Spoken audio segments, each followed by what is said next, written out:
दर्शकों, मनुष्य का जीवन बहुत सी समस्याओं या दर्द से गुजरता है, लेकिन अगर उस पीड़ा व दर्द को वो भुलाने के बजाय अंदर ही अंदर उसे याद कर अक्सर उसका अफसोस करता है, वह अत्यधिक दुखी और तनाव में आ जाता है, तो यही मानसिक कष्ट शारीरिक कष्ट में तब्दील होने लगता है।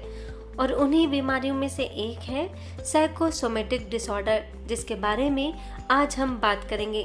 जी हाँ, आपके स्वास्थ्य के इस एपिसोड में डॉक्टर अंजलि से हम जानते हैं कि आखिर ये मनोदैहिक विकार यानी साइकोसोमेटिक डिसऑर्डर क्या है और उसका उपचार कैसे किया जाता है।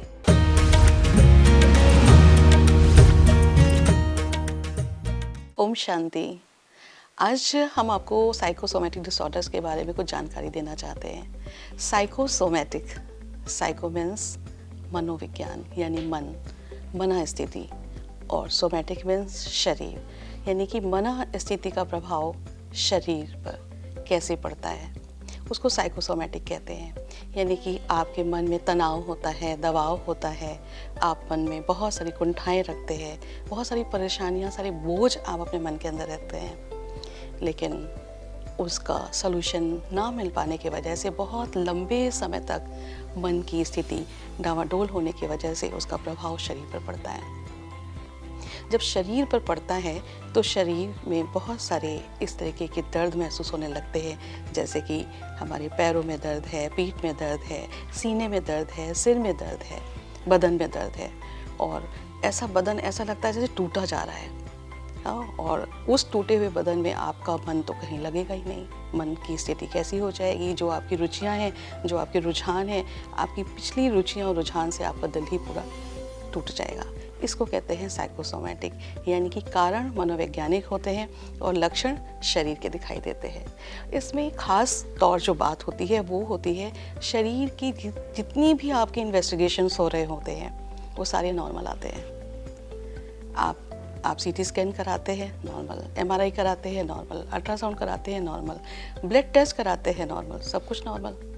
फिर क्या है, घर वाले बहुत परेशान हो जाते हैं। घर वाले सोचते हैं हुआ कि मेरे मरीज को सारी रिपोर्ट्स तो नॉर्मल आ रही हैं और फिर भी उसको ये इतनी सारी परेशानियां हैं। आखिर ऐसा क्या है, क्या कारण ऐसा है, और जिसकी वजह से घर के लोग एक डॉक्टर से दूसरे डॉक्टर, दूसरे डॉक्टर से तीसरे डॉक्टर, इतनी बड़ी लंबी फाइल तैयार हो जाती है और फिर भी मरीज उन्हीं परिस्थितियों से गुजर रहा होता है। इस ऐसे में बहुत ज़्यादा आवश्यकता होती है कि मरीज के घर वालों को, मरीज को एक जानकारी प्राप्त होना कि आखिर ऐसा क्या रोग है जिसकी वजह से उसको कष्ट हो रहा है। तो उसको कहते हैं साइकोसोमेटिक डिसऑर्डर। यानी साइकोसोमेटिक डिसऑर्डर मन से जुड़ी हुई एक ऐसी अवस्था है जहाँ पर उसकी नींद भी गायब हो जाती है, भूख भी गायब हो जाती है, और जैसे मैंने कष्ट बताया, शारीरिक कष्ट होने लगते हैं। उसमें प्रोफेशनल हेल्प की आवश्यकता होती है, एक डॉक्टर, एक मनोचिकित्सक, एक मनोवैज्ञानिक की आवश्यकता होती है। एक सिंपल कारण मैंने आपको बताया, मनोवैज्ञानिक कारण, लेकिन जरूरी नहीं केवल मनोवैज्ञानिक ही कारण हो।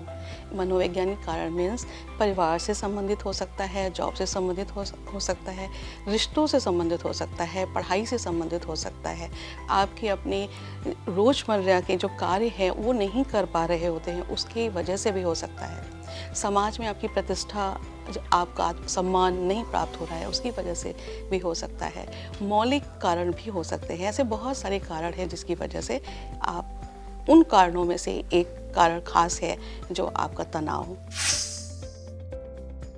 तो 4 प्रकार के इलाज की आवश्यकता होती है, जिसको कहते हैं फिजिकल, जिसको बायोलॉजिकल ट्रीटमेंट कहते हैं या मेडिसिन का रोल कहते हैं।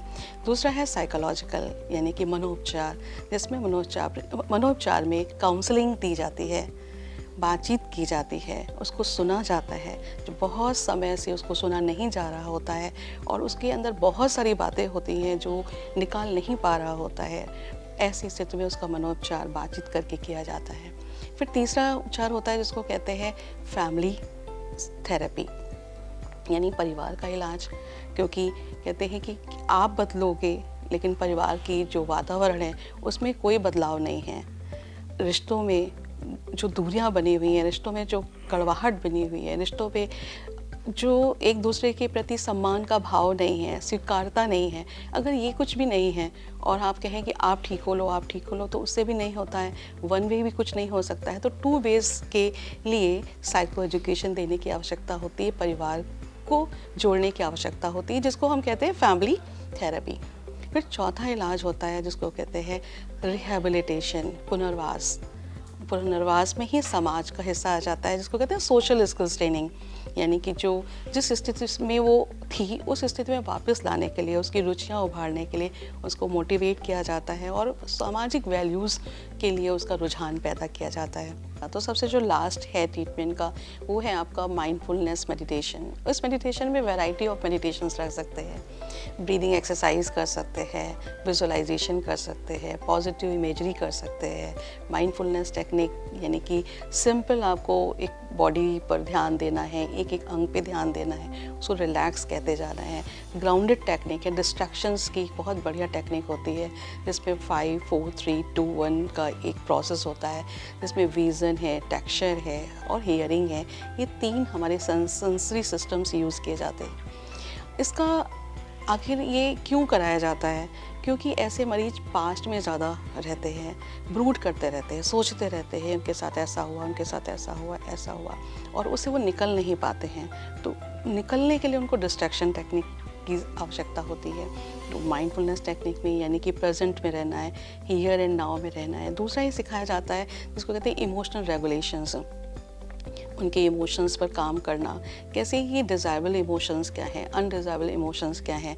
डिज़ायरेबल इमोशंस को पॉजिटिव अफर्मेशंस की कुछ ऐसे ऐसे स्टेटमेंट्स बताए जाते हैं, उन स्टेटमेंट्स के माध्यम से उनको प्रेजेंट में रहना, उनकी स्ट्रेंथ को उजागर करना, और जो भी हमारे अनडिज़ायरेबल जो इमोशंस हैं उनको कैसे अपने आप में डिस्करेज करते जाना कि not to be negative, to be positive, और हमें बेहतर होना है। I am confident, I am going to improve myself, I am going to meet my good, I am going to get better and better and better. इस तरह से अगर कहते जाएंगे तो ऑटोमेटिकली आपके अंदर डोपामिन रिसेप्टर्स हैं, डोपामिन न्यूरोट्रांसमीटर्स हैं, उनका सिक्रेशन होना शुरू हो जाता है, जिससे आपकी हैप्पीनेस हार्मोन्स निकलते हैं और आपका स्ट्रेस हार्मोन्स है या सेरोटोनिन है उस पर एक अच्छा इफेक्ट आता है, और वो उस डिप्रेशन से अपने आप को, उस एंग्जाइटी से, पैनिक अटैक से निकाल पाता है। इसमें एक चीज़ और हम जोड़ना चाहेंगे कि ये जो डिसऑर्डर है, डिसोसिएटिव डिसऑर्डर या ये साइकोसोमैटिक डिसऑर्डर है, उसमें एक पॉजिटिव सिंड्रोम का भी एक इनपुट आ जाता है। क्योंकि जब कोई भी मरीज अपने भावों को नॉर्मल तरीके से प्रकट नहीं कर पा रहा है, या कोई सुन नहीं रहा है, या एक्सप्रेस करने का उसे मौका नहीं मिल रहा है, तो थर्ड पर्सन का वो एक सपोर्ट लेता है। और third person means imagery person, not like a real person. तो इमेजरी पर्सन अपने अंदर वो क्रिएट कर लेता है। अपने अंदर क्रिएट करने का मतलब ये है कि जैसे ले मैन उसको कहते हैं उसके अंदर कोई बुरी आत्मा आ गई, लेकिन वो कोई बुरी आत्मा नहीं होती है, लेकिन जिससे उसको कॉन्फ्लिक्ट है, जिसके साथ उसका अंतर्द्वंद है, उस अंतर्द्वंद के व्यक्तित्व को अपने अंदर आत्मसात कर लेता है और उसी की आवाज़ में ऐसे फील करने लगता है, ऐसे बात करने लगता है जैसे वो ही आ गई।